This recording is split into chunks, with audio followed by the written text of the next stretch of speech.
Throughout the whole of the 21st century, only 3 rookies have recorded 3 consecutive games with at least 20 points and 2 blocks. Joel Embiid did it in December 2016, Victor Wembanyama followed in November 2023, and recently, Kel'el Ware just secured his spot a couple of nights ago against the Bucks. In a Miami Heat season marked by chaos, he has emerged as a strong candidate for Rookie of the Year, showcasing flashes of immense potential. However, how good is he currently, and what can he achieve in the future?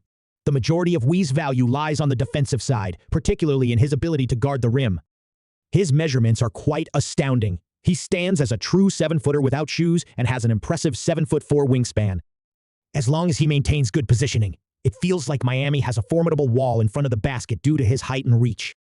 Additionally, he possesses excellent leaping ability from 2 feet, allowing him to elevate and reach the ball in remarkable positions. Not only does he jump high, but he also gets off the ground very quickly. On a play like this, where he's slightly off balance and backpedaling, notice how swiftly he regains his footing to leap for what looks like a volleyball spike. His capacity to spring off the floor with little to no momentum also allows for a strong second jump, meaning that if he bites on a pump fake, he's often still in a position to contest the shot.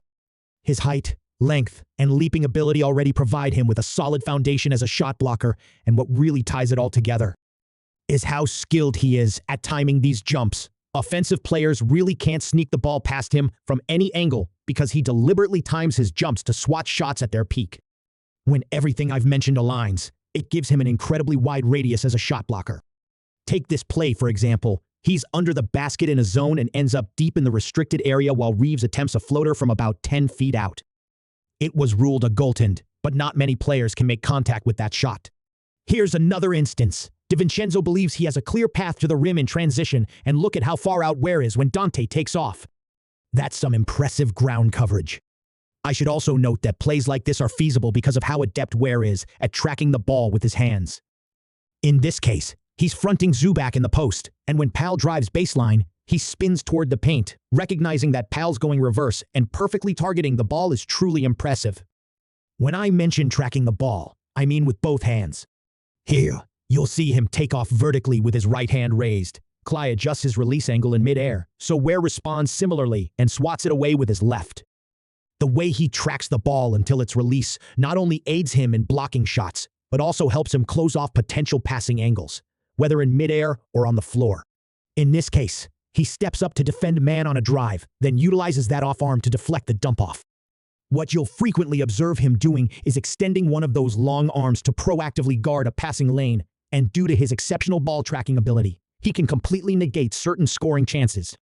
For example, in a pick-and-roll scenario against Spain, he jumps out to the perimeter to hedge, while Jimmy clings to Booker at the top. Nurk is about to get free in the paint, only for him to raise his left arm and deflect the pass away.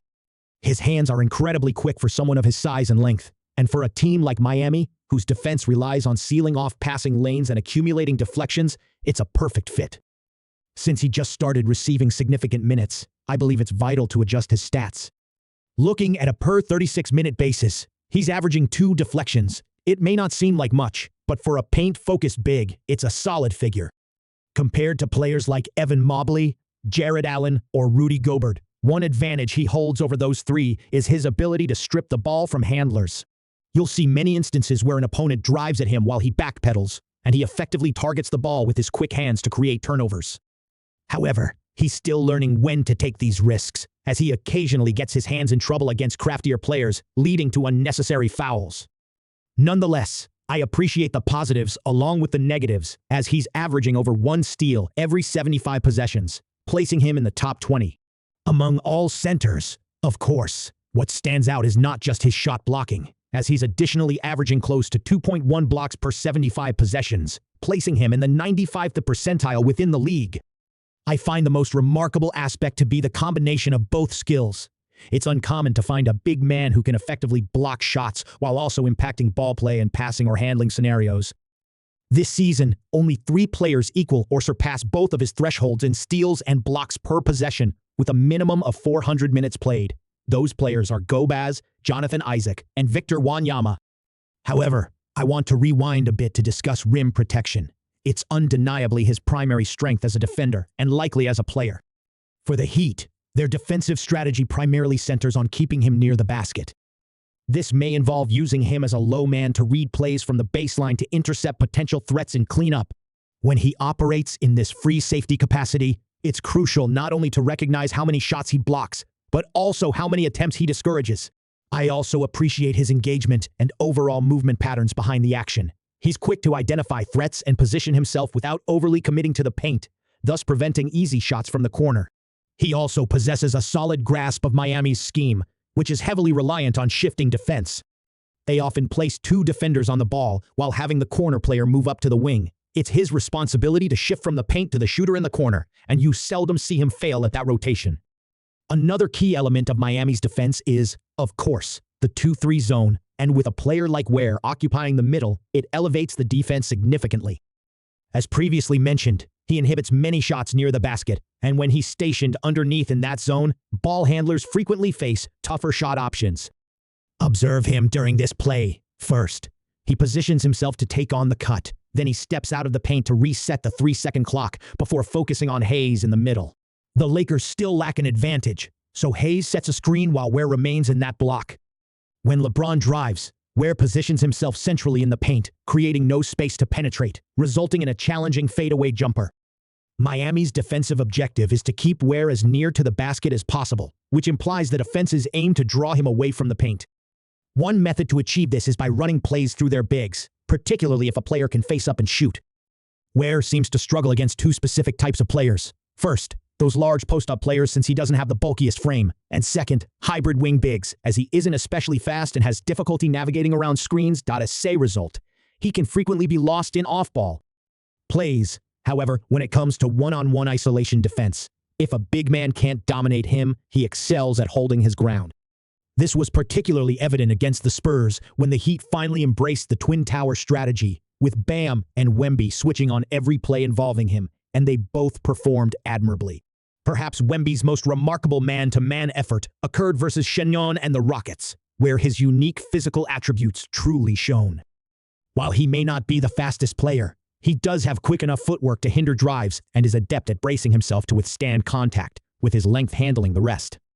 Isolations against Wemby are quite rare for most teams, as they usually try to draw him out of the paint using ball screens. However, more often than not, he remains stationed in the paint, which can lead to various issues. He primarily plays drop coverage, which is a very deep drop, meaning that specific offensive players can exploit him. Anthony Simons had a feast against the Heat recently, continuously stepping into pull-up threes. Nevertheless, against the majority of offensive players, conceding the pull-up jumper is generally acceptable and occasionally even advantageous, as seen with DeJounte Murray since he's a slasher and a playmaker. Forcing him to take that shot is a significant victory. On the other hand, there's also a player like Fred VanVleet, who's actively seeking the pull-up three, and it's in those scenarios where it might be more beneficial for him to elevate a bit higher. For me, his development will focus on discovering the correct balance of when to reach the screen's level in a high drop. For a rookie, I'd say he's already quite advanced. One thing that really stood out to me while viewing his defensive clips is that the roller never actually gets behind him. Frankly, I don't think he's allowed a single lob from the pick and roll this season, which becomes increasingly impressive when you consider that he often tries to bait the lob pass before retreating to break it up. Due to the qualities that make him an excellent shot blocker, like his length, verticality, and timing, he can engage with the ball while remaining positioned to eliminate that pass. Should he engage the ball and the attacker continues with the drive, he can simply stay close and defend the rim. Overall, I believe he's already a very strong drop defender, and that's quite significant. The entire concept of drop coverage is to maintain the pick and roll as a 2-on-2 dynamic because the roller never gets behind him, allowing him to defend the ball effectively, meaning a third defender seldom needs to intervene. The initial screen creates a 2-on-1, which is the offensive advantage, but if the big excels at managing 2-on-1s, it doesn't present a considerable advantage at all. I believe he has already demonstrated a greater ability to simultaneously eliminate both the ball and the roll, resulting in ball handlers being unable to penetrate deep into the paint against him. Consequently, they often have to resort to taking pull-up jumpers, which frequently translates to low-percentage long two-point attempts, especially if they attempt to drive while knowing his primary focus is preventing the roll. This brings him back to blocking shots and drop coverage. I would highlight three main flaws. First, I've already mentioned how he can be somewhat restricted to the paint, leading to quality jumpers being given up. Second, he occasionally tends to overcommit to shot blocking, and when he fails to make contact, he can end up out of position. The third flaw relates to the lack of speed I noted when dealing with screeners who pop out to the three-point line. He can sometimes be sluggish in contesting. The Heat have been tactically trying to address this by having Ware drop to defend the ball, while the point of attack defender switches onto the bigger player. The only concern with this strategy is that if the offense resets after getting that switch onto Ware, he will have to defend in space, an aspect that remains undetermined since he has hardly had to step out and guard the perimeter in his brief NBA career, and while I don't anticipate him becoming a switch-heavy big, I would say he has done a commendable job of moving his feet and utilizing his length to challenge shots, as the glimpses of some truly high-level defense are indeed present.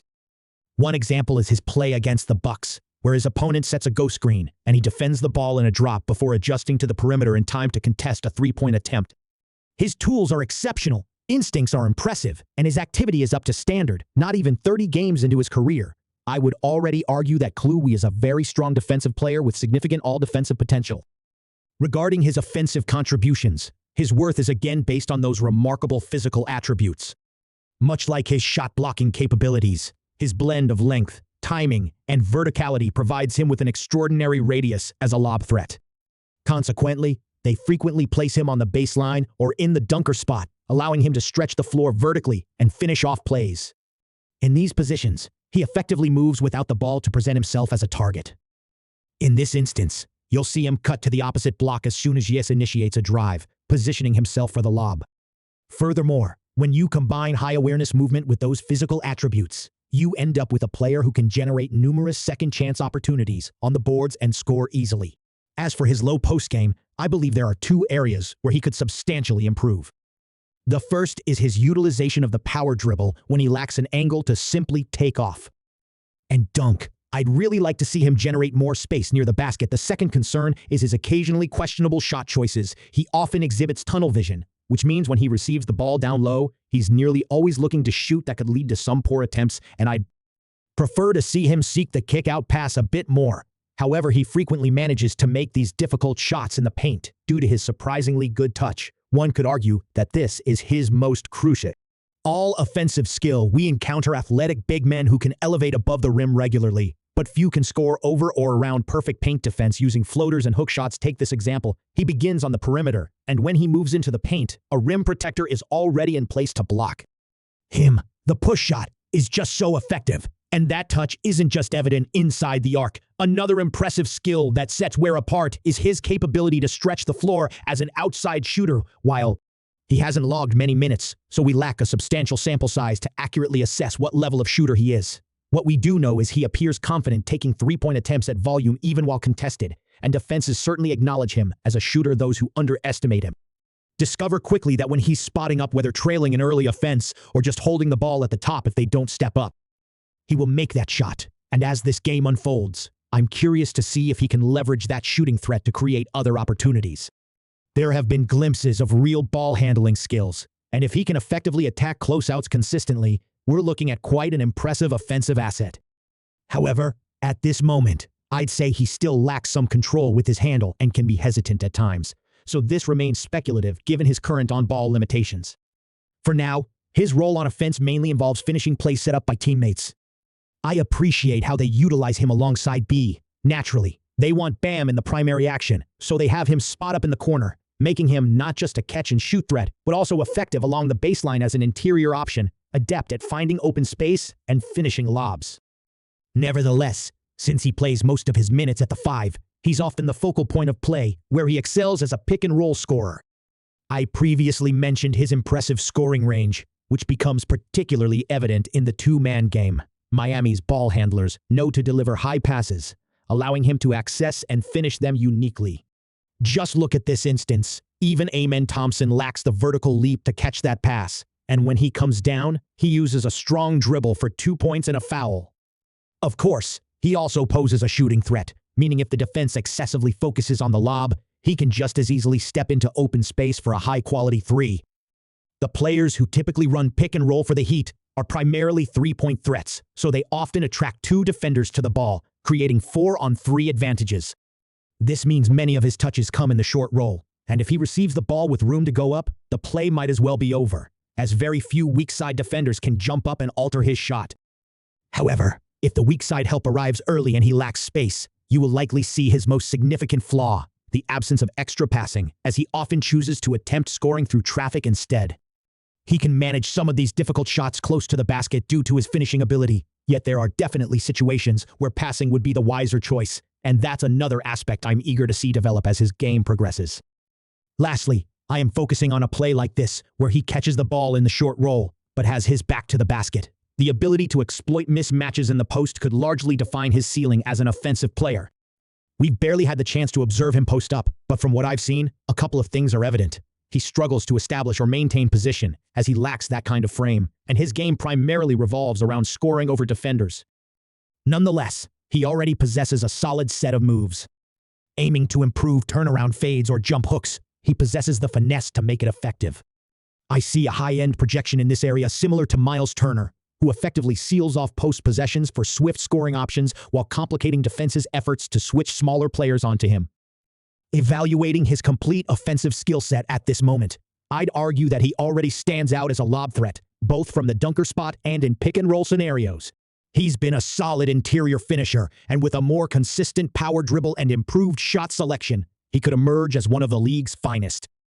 The three specific aspects where I believe he could elevate his game to another level include his perimeter decision-making, his passing ability particularly in short roll or deep catch situations, and his approach to mismatches in the low post.